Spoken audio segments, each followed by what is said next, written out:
салом дӯстони азиз, хушомадед ба канали мо ки дар он мо гармтарин хабарҳои ҷаҳони футболро баррасӣ мекунем. Имрӯз дар назар дорем як чизе ки воқеан ҳаяҷоновар аст. Нақшаҳои трансферии Реал Мадрид барои тобистони наздик ва зимистон. Реал мехоҳад дастаи худро қавӣ кунад ва мо маълумоти дохилӣ дорем дар бораи 4 созишномаи эҳтимолӣ ки клуб умедвор аст ки бо онҳо шартнома мебандад. Дар байни онҳо имзои ҳимоятгарони мисли Ҷонатан Та аз Байер, Трент Александр-Арнолд аз Ливерпул ва Алфонсо Дэвис аз Бавария ба сифати агентҳои озод мебошад. Илова бар ин, Реал фаъолона барои ба даст овардани истеъдоди ҷавон Флориан Виртс аз Байер кор мекунад. Арзиши ин ҳимоятгари 21-сола 103 миллион евро мебошад ва музокирот аллакай идома дорад. ҷолиб он аст ки дар музокирот бо Та ва Виртс нақши муҳим метавонад таъини эҳтимолии Хаби Алонсо, мураббии ҳозираи Байер ба вазифаи сармураббии Реал бошад. Ин метавонад омили калидӣ дар муваффақияти ин трансферҳо гардад. ҳоло агар шумо хоҳед ки ҳамеша бо хабарҳои навтарин ва маълумоти дохилии ҷаҳони футбол огаҳ бошед, шуморо даъват мекунам ки ба канали телеграми ман обуна шавед.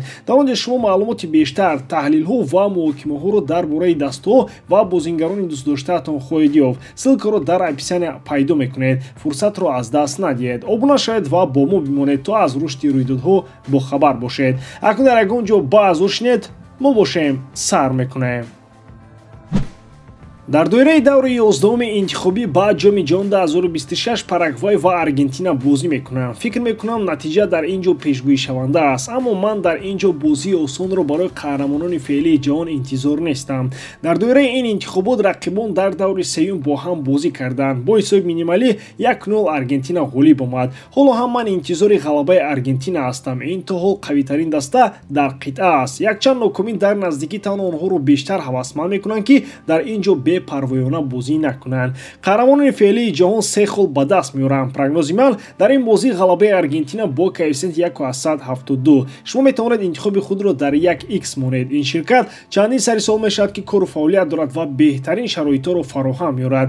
танҳо дар мо ва танҳо барои шумо мо промо тайёр кардем бо номи AMG 0777 ки шумо метавонед дар вақти регистратсия кардан дар аввалин пардохти худ то ҳаҷми 8000 сомонӣ бонус ба даст оред. ссилкаи зарурӣ дар комментарии ин видео. дар ҷоҳони футбол ки эҳсосот дар он хеле баланд аст, ҳар як пирӯзӣ ва ҳар як дастоварди нав диққати зиёдро ҷалб мекунад. пирӯзии ахири РОДРИ, ҳимоятгари Манчестер Сити дар мубориза барои тӯби тиллоӣ ҳамчун як тасдиқи равшани аҳамияти устуворӣ дар бозӣ гардид. дар мусоҳиба бо Эл Партидазо де Копе РОДРИ таъқид кард ки маҳз бозии устувори ӯ имкон дод ки чунин рақибони боистеъдод ба монанди Винисиус аз Реал Мадридро паси сар кунад. ман фикр мекунам ки ман маҳз барои бозии устуворам ғолиб омадам, зеро ки ин аз ҳама чизи душвор дар футбол аст. ман худро ҳамчун бозингари аз ҳама устувори мавсими гузашта меҳисобам. шояд ман ҳамеша дар авҷи форма набудам, аммо ман мунтазам бозӣ мекардам. бо ҳамин ман фикр намекардам ки метавонам мавсими монанди соли 2023-ро вақте ки Манчестер Сити требл гирифт такрор кунам. ғолиб омадан бо даста, иштирок дар лаҳзаҳои муҳим ва ҳалкунанда бозӣ кардан ин хеле душвор аст, аммо ба фикри ман тақрибан ҳамон сатҳро нишон додам. РОДРИ изҳор намуд ки нисбат Винисиус эҳтиромӣ накардааст. испанӣ пас аз гирифтани ҷоиза пирӯзиро дар ресторан ҷашн гирифт. ӯ бо меҳмонони зиёди якҷоя сурудҳои Фрид Фром Дисайр и Гала ва Бела Чав суруди партизанҳои итолиёвӣ дар давоми ҷанги дуюми ҷаҳонӣ ки аксар вақт ҳамчун истифода мешавад, хонда бо салфеткаи сафед ишора мекард.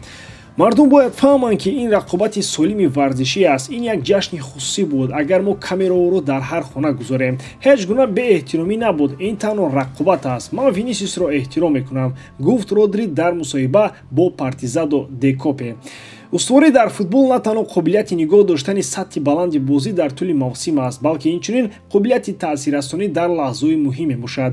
РОДРИ иқрор мешавад ки шояд ӯ ҳамеша дар авҷи форма набуд, аммо ҳузури доимии ӯ дар майдон ва саҳмаш дар муваффақиятҳои даста ҳалкунанда буд. ин сифат махсусан дар футболи муосир ки ҳар як лаҳза метавонад ҳалкунанда шавад, хеле қадр карда мешавад. футбол на танҳо бозӣ аст, балки як шабакаи мураккаби муносибатҳо ва рақобатҳо низ мебошад. пирӯзии РОДРИ на танҳо муваффақияти шахсӣ аст, балки намунае аст ки чӣ гуна устуворӣ ва садоқат ба кори худ метавонад ба қуллаҳои шӯҳрат оварда расонад. ва гарчанде ки эҳсосоти варзишӣ гоҳ-гоҳ метавонад баланд шавад, муҳим аст ки дар бораи эҳтироми ҳамдигарӣ ва рӯҳияи варзишие ки футболро ба як бозии ҳақиқатан бузург табдил медиҳад фаромӯш накунем.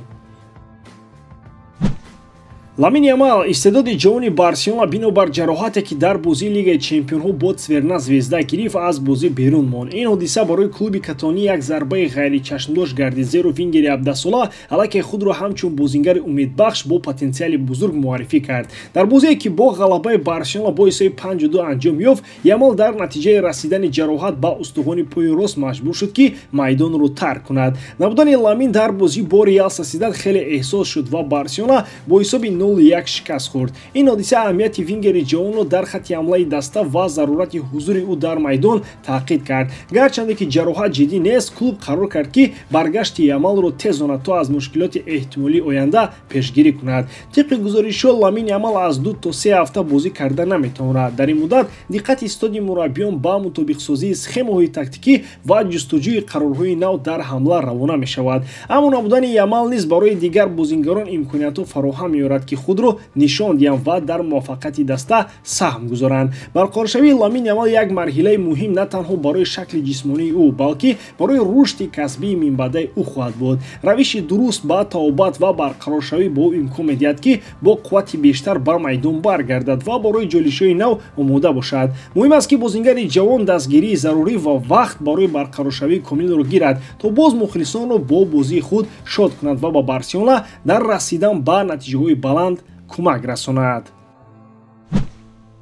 дирӯз дар маросими споридани ҷоизаҳои Queen's de Ouro Криштиану Роналду ҷоизаи Queen's de Platinaро аз Федератсияи футболи Португалия гирифт, ки мақоми ӯро ҳамчун яке аз бузургтарин футболбозони таърихи кишвар тасдиқ мекунад. Президенти федератсия Фернандо Гомеш қайд кард, ки Роналду сафири ҳақиқии Португалия аст, ки зиёда аз 20 сол карьераи худро ба нафи тими миллии худ бахшидааст. ӯ гуфт, ки муҳаббат ва садоқати Роналду ба кишвараш ва либоси тими миллӣ ӯро сазовори ин ҷоиза мекунад. худи Роналду дар посух ба саволҳо дар бораи ҳадафҳои ояндааш чунин гуфт: ростӣ, ман ҳоло рӯ ба зиндагӣ овардам ва дар лаҳзаи ҳозира зиндагӣ мекунам ва фикр мекунам, ки ин муҳимтарин чиз аст.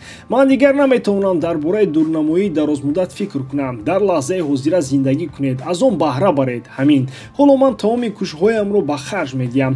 ман ба таври оммавӣ изҳор карда будам, ки мехоҳам ба нишондиҳандаи 1000 гол бирасам. принсип чунин аст: дар лаҳзаи ҳозира зиндагӣ кунед ва бубинед, ки пойҳоям дар солҳои наздик чӣ гуна посух медиҳанд. агар ба ман муяссар шавад, ки 1000 гол занам, олӣ аст, аммо агар нашуд, то ҳол ҳеҷ кас аз ман бештар гол назадааст, гуфт Роналду. Криштиану Роналду пас аз гирифтани ҷоиза паёме нашр кард: барои ман ифтихор аст ин ҷоизаро барои карьерам дар тими миллӣ мегирам. ҳанӯз бисёр чизҳоро бояд ба даст овард. ташаккур, Португалия. навиш ҳамлагари 39 солаи Ал-Наср.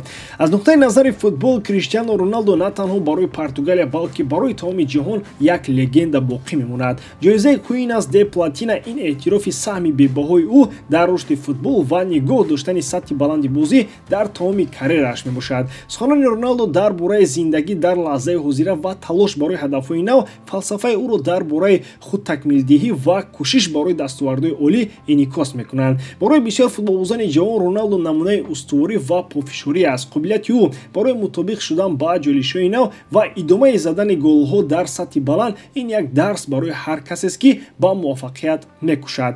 Криштиану нишон медиҳад, ки новобаста аз синни сол ва баландии ба даст овардашуда ҳамеша ҷой барои ҳадафҳо ва орзуҳои нав ҳаст. муносибати ӯ ба имконияти задани 1000 гол низ сазовори таваҷҷӯҳ аст. ин танҳо рақам нест, ин рамзи кӯшиши ӯ барои комилият ва хоҳиши мондан дар авҷи шакл аст. ҳатто агар ӯ ба ин нишондиҳанда нарасад ҳам, саҳми ӯ дар футбол аллакай наметавон аз ҳад зиёд қадр кард. Роналду илҳом мебахшад ва ҳавасманд мекунад. нишон медиҳад, ки чемпионҳои ҳақиқӣ ҳеҷ гоҳ дар ба даст овардаҳо намеистанд.